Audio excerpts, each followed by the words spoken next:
All right. As we go deep into drama in our class, I think we need to go back to the site of origin. I think we need to go back to the space that kind of gave birth to that dramatic landscape to get a sense of what drama was really like. We have to go back to the theater. The Greek theater is magnificent. Its raw simplicity, it really brings to life a kind of nexus of classic ideas of what the Greeks were all about. The theater brings together Homer, brings together deep Socratic questioning. It brings forth the Delphic maxim, Gnoti Theauton, know thyself. And I think that sense of how those pronouns work, or maybe better yet, don't work, that can tell us the central feature of how the drama turned on a critical point of conflict between the Homeric sense of we and the Socratic and Delphic understanding of I. The tension between we and I, us and me, that really drives the force of all drama. It's the heart of what the Greeks were all about. So as we come into the theater, we want to start thinking about the ways in which the I and the we and the tension between those things come together, and how the theater itself kind of embraces that tension with the audience for the theater. And when we think about that kind of central conflict, it brings together this way in which that the drama itself focused on the way in which that we want to think about conflicts, both within and without Hellenic society. And I think the best way to think about that comes from a beautiful anecdote from Herodotus. Herodotus, when he's trying to think about the central tensions that kind of drive drama, he goes back to Phrynichus, early playwright. 493, Phrynichus writes a play. It's called The Fall of Miletus. And in that play, it talks about the ways in which this tragic island city-state fell before the Persians themselves. And it was said to drive such pathos, such dread sadness among the audience that they were moved to tears that never seemed to stop. If drama is going to bring us to the light, first it has to go to the darkness, to some deep, dark places of our kind of past historical consciousness, those things we keep hidden and out of sight. And as Herodotus tells the tale, the top cup of tears from which the audience drank was so deep that they never wanted to drink from it again. According to Herodotus, the play was never to be formed again, by law. And the playwright? A fine, 1,000 drachma. And that ain't hay. Now, when we get into the ways in which that the drama brings us to these sites of pathos and sadness, of atonement and reflection, I think that brings us to the heart of what this kind of Greek theater was all about.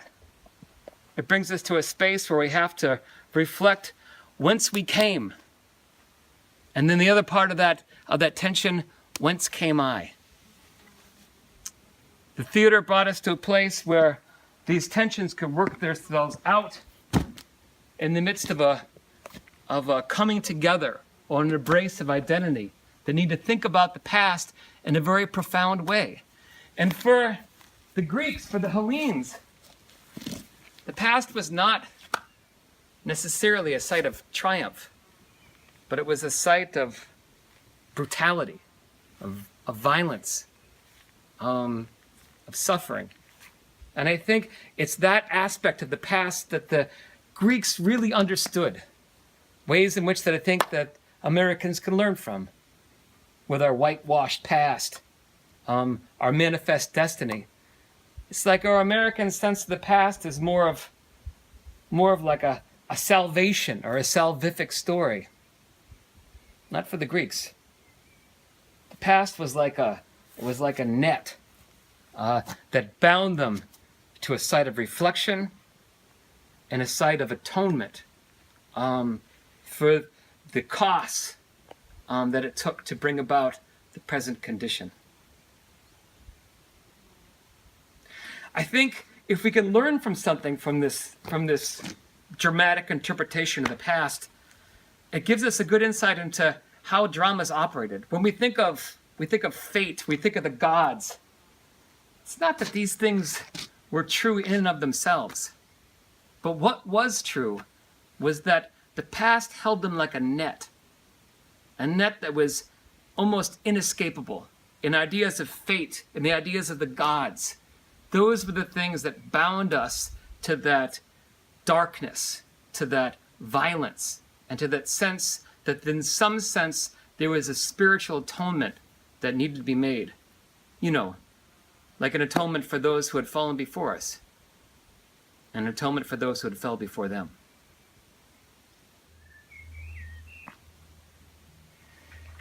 So if dramas held this kind of great complexity of this kind of cross-temporal understanding of who they were in the world, connected by raw emotions and a primary understanding of the cost and the brutality that realized themselves as they brought about the present condition. That complexity was cloaked behind a much simpler presentation, much more raw. You could think about Greek drama as being the complete antithesis of modern blockbuster production, whether we're talking about Broadway or we're talking about Hollywood. Almost raw, uncut, unfiltered, pure expressions of these deep hidden, the bones of what the human condition was. That's Greek drama. And I'll give you a sense of what happened. The plays themselves were performed by really 3 actors. They'd wear a number of different masks. And what the mask cloaked was the kind of sense of the human condition that was always just below the surface. It was always cloaked behind something that seemed one thing, but of course on the inside was something far different. And the uncloaking and the unveiling is the trajectory of the play as it moves along. And when we think about the nature of how this drama moved, the essential feature we want to think about are the gods and the heroes themselves, how they became a central point of focus that put this drama into action. There's sort of like the raw kinetic energy behind the actors and the space of the theater itself. So in addition to our masks, let's come down and take a look and see how some of these heroes and gods operated to kind of generate that kind of energy within the performance itself. So let's start with Heracles. You don't get any more pathos-driven hero than Heracles. He was pure suffering. But in terms of the way in which the drama, in this case, Euripides' drama unfolds, it's a family drama that hides a number of different wheels turning within the life of Hercules himself. Within that drama, of course, is Hera. And this beautiful depiction from a vase illustrates that kind of contradictory force as Hera looks down on baby Hercules. Is Heracles a relative? Is it a family member? She looks lovingly, but what's she planning in her heart? The labors that will make him suffer throughout his entire life, and he will die the most painful death. It might seem confusing to us. I mean, that's a truly a family that's driven by dysfunction. But in terms of the way in which that the story revolves, the central feature is family. And the central feature is misplaced or displaced love. Now, let's take a look at Achilles. Achilles is another central feature of the drama, the family drama that was this collection of Hellenic mythos. Here's Chiron the centaur holding baby Achilles in his hand, and just think about the pain and suffering that Chiron knows that will unfold for Achilles. Within his life, Achilles himself is gonna have his own kind of dramatic events that are tied to his own emotivities. In this case, he dresses the wound of his beloved, one who dies too young. And Achilles himself dies too young. And when we read the Iliad and we wrestle with the idea of what kind of heroic figure Achilles is, he's a figure who dies too young. He's not a man. He hasn't lived.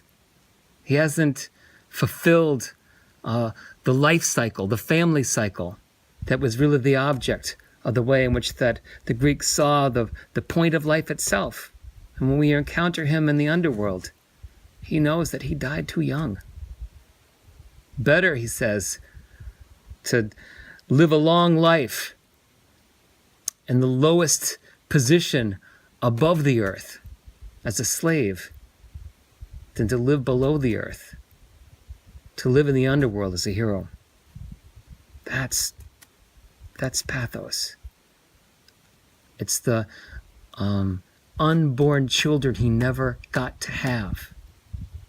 That's driving this conception of what he gave and what he lost. Atonement and reflection. It's all part of the way in which these Greek dramas operate. And the heroes and the gods are essential motivating forces by which we can reflect on that. Let's look at Odysseus. Now, we know from modern renditions, the man of constant sorrows. But he was. In many ways, it's hard to feel sorry for Odysseus because of the love affairs and the conquests he has along the way, his 10 years home. It almost seems that he thrills upon it. But the broken tension of the drama of Nostos, of the homecoming, when you return to the Ecos, the home, the family, that's the central point of the drama that's driving the return of Odysseus and that Homeric coda to the great message of the Iliad. Let's move down to Zeus. An unsympathetic figure if ever there were one. Fathers more bastard children than any other figure in history. But on the other hand, he's got his own fate he has to deal with.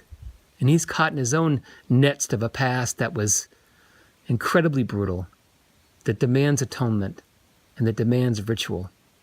And we think about how those extramarital affairs worked their way out in fathering not just a bastard tradition, but fathering the Greeks themselves.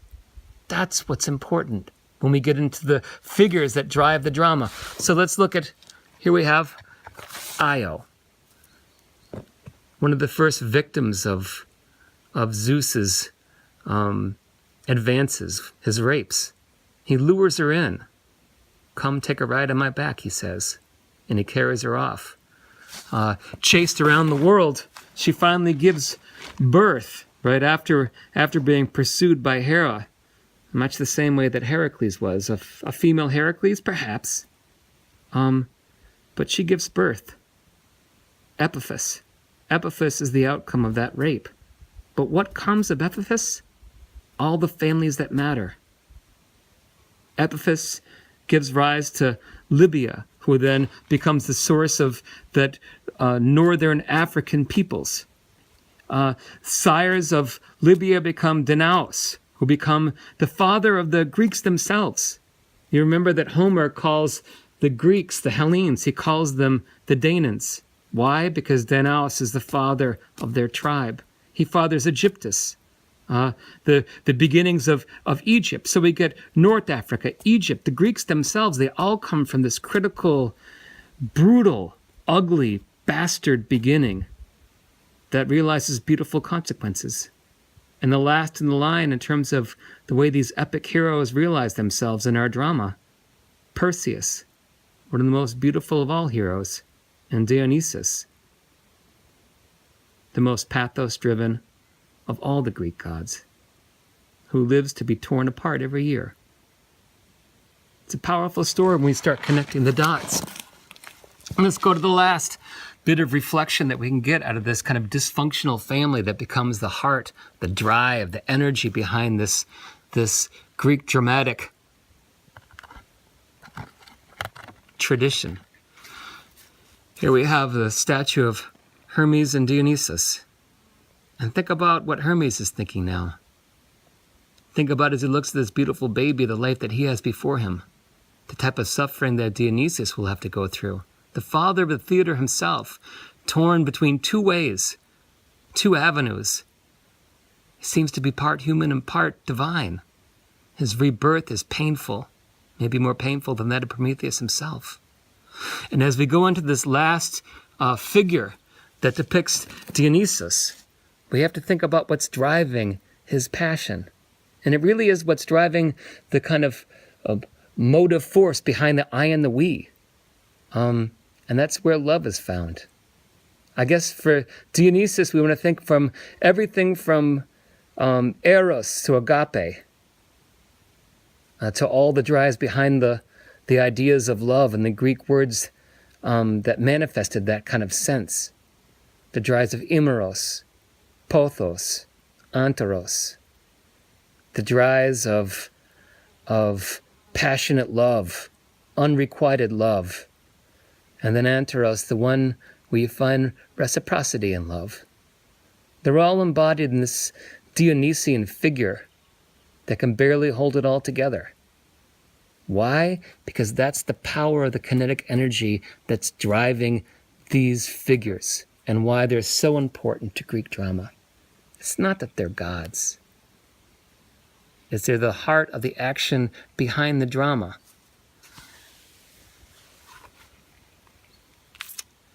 They're the call back to the nets of the past that aren't salvific. If anything, they call us to the kind of powerful costs that went into the making of the present. And we just don't have figures like this. Well, we do, but there's too few. Our figure is as close as we can get to the power that drives the Greek drama. Martin Luther King Jr., Gandhi, Malcolm X, Abraham Lincoln. They all died too young.